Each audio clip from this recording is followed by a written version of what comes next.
ايه اخر حاجة عملتها حسستك انك لسه عايش؟ اشتريت كفن. كتبت وصيتي. الفيلم ده كوميدي ولا ايه؟ هاني عبد الحي البوردي، سكير متسلط، عنيف وسادي، شهواني، مغرور، ورياضي سابق ما كملش بسبب شهواته في الأكل والستات. موضوع المانجا ده، انا كان زماني بقيت بطل العالم في كمال الاجسام. وكمل حياته كصاحب محل صغير عشان محدش يشغله عنده ولا يتحكم فيه. من شهوات هاني كانت شهوة الغضب، اللي من خلالها ربى ابنه تربية غير صحيحة تماما.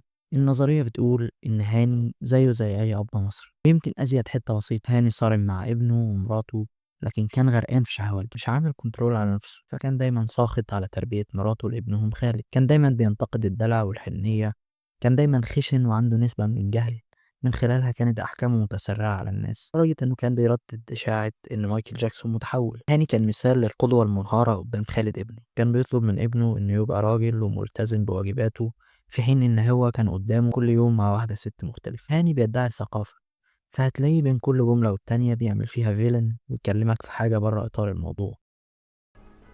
انت تعرفي يا نجاة ان كلمة مانجا فيها حروف كلمة جنة؟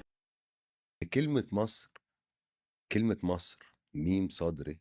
انت لو حطيتي ضمة فوق الميم هتلاقيها مصر. مصر. انت تصدقي كمان ان كلمة مانجا فيها حروف نجاة؟ هاني رغم كده كان أب مستهتر، معلمش ابنه الدين ولا الأخلاق، بالعكس هو كان همجي وعشوائي وحابب يفرض سلطته ويؤمر وينهي بدون نقاش. كان حابب يتحكم في حياة خالد ويمشيه تحت طوعه ويمرنه ويخليه رياضي. هو عايز يكون نسخة منه بس أفضل. أي أب بيكون عايز ابنه كده، ما كانش بدافع الحب، بيكون بدافع الإحساس بالإنجاز. يعني تقدر تقول أنانية محمودة، إني أبقى عايز أحس إن زرعت في ابني حاجات أنا فشلت إني أزرعها في نفسي. لكن هو كان بيعمل ده بشكل غلط تماما. بس ليه هاني بقى كده؟ الإجابة بسيطة جدا، وهي إن جيل هاني وما قبله من أجيال ما كانش عندهم ثقافة التربية المبنية على النقاش والتفاهم. كان الضرب والعنف أمر مألوف، ما كانش ينفع تجادل أبوك أو تنتصر عليه في نقاش، ناهيك عن الظروف المادية الصعبة. هاني اتربى في بيئة أفقر بكتير من ابنه، وكان بيشتغل وهو صغير وما كانش بيجرؤ يطلب من أبوه فلوس. كانت الظروف حواليه محساه إنه مش ضحية، بالعكس كان حاسس إنه جاي على أبوه ومتقل عليه في المسؤولية، رغم إن أبوه برضه كان قاسي معاه. ولكن لما كل الظروف تتفق على شيء حتى لو الشيء ده غلط، غصب عنك عقلك بيتأقلم مع ده وبيصدقه. فدلوقتي هاني لما بيلاقي ابنه مش بيشتغل، بياكل كويس، بيلبس كويس، بياخد مصروف، بيتعلم كويس، طبيعي هاني هتنشط جواه عقد زمان، وهيحس انه معيش ابنه في رفاهيات مش اساسيات. وفي اوقات غضب فممكن كمان يحس انه بيحقد على ابنه، إن شوف أنت فين وجدك كان معيشني في إيه. هاني ما كانش مؤهل نفسيا يشيل مسؤولية زوجة وعيال، وخالد بسبب التربية دي وموت أمه كان عنده تشوب معين في نظرته للأمور، كان بينجرف مع التيار، ما عندوش رأي شخصي. لذلك هتلاقيه في تلات أرباع الفيلم مش بنعرف اسمه الحقيقي، كناية عن إنه الناس بتوديه وبتجيب. خالد لما كان بيتقال له شيء كان بيلتزم بيه بشكل مبالغ فيه، يصل إلى حد الهوس. فلما أبوه بيقول له مايكل جاكسون متحول، هو بيشبط في الكلمة وبيكررها. بعد كده بيتعلق بمايكل جاكسون وبيبقى مهووس بيه بسبب إن زميلته بتسمعه وبتحبه، وهو طبعا بيحب زميلته، فتعلق بمايكل تعلق مرض. هل بقى خالد كان صح لما كان مطول شعره وبيلبس لبس مايكل وبيرقص في البيت ومضيع فلوس ميروسه على شرايطه؟ أكيد طبعا لأ. فخالد مش ضحية وبس، كمان عنده أخطاء.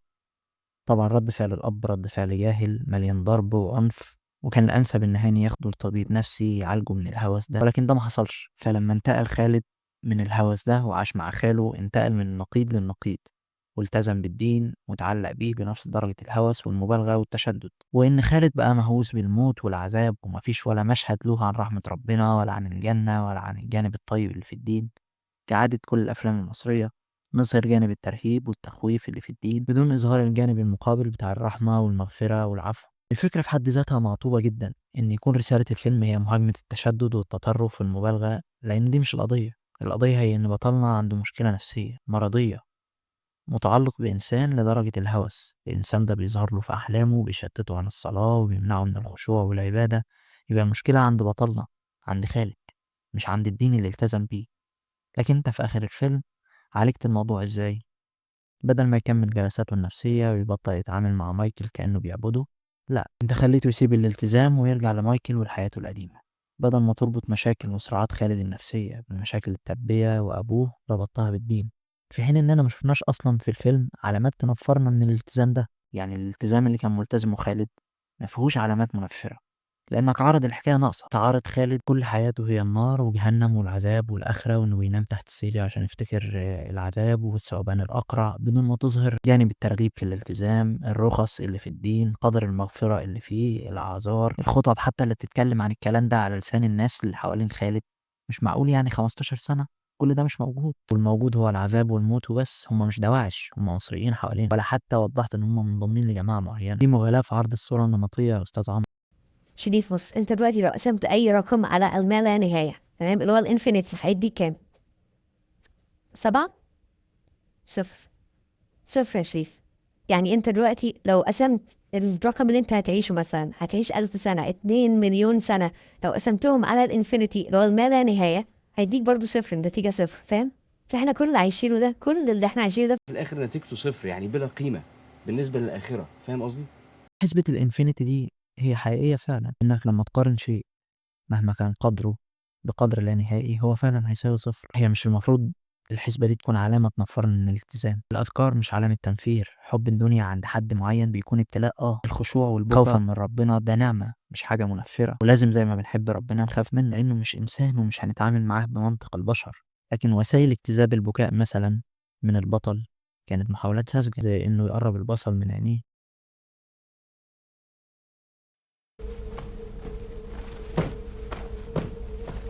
المشهد ده في حد ذاته ازدراء أديان، والفيلم أغلب رسالته ما تتفهمش إلا مهاجمة للالتزام مش مهاجمة للتربية الغلط. أما عن هاني كعادة أي أب لما بيكبر في السن ويحس بالوحدة وإن ابنه الوحيد اتخلى عنه وبيزهد في كل حاجة، بيرجع يسترجع شوية الشوق والحنين والحب لابنه اللي كان حارمه منهم ومخبيهم منه، مش بيعبر له عنهم. وده شيء ما بيشفعلوش أبدا عن اللي عمله زمان. هاني لازالت جواه الأنانية، فاتجوز بعد فراق ابنه على طول وكمل حياته. وبعد آخر مواجهة بينه وبين ابنه حتى ما حاولش يكلمه تاني، حفاظا على الهالة اللي رسمها لنفسه وحفاظا على كرامته، وكمل مع أسرته الجديدة لحد ما مات. وابنه الجديد كالعادة ما تعلقش بيه، ولا مراته زعلت على موته، لأن طباعه ما كانتش اتغيرت كتير. هاني شخص سيء ولكن خالد كمان مش معصوم. غلط في البداية وغلط في الآخر. وكمان المخرج ما أضافش غير عنصر هجوم على الالتزام مش أكتر، وتشويه لصورته. اللي يحسب للفيلم ده هي علاقة هاني بابنه خالد والأداء التمثيلي بتاع ماجد الكدواني. الشيء الوحيد اللي يحسب للمخرج ده هو مسلسل بيمبو، غير كده فهو نسخة مكررة من خالد دياب لا أكثر. يعني يحسب له اكتشاف المواهب الجديدة، لأن معظمها بيكون كويس والآخر بيكون زياد زازا. متنساش اللايك والشير والسبسكرايب والجرس، وتقول لي تعليقك الجميل. وسلام.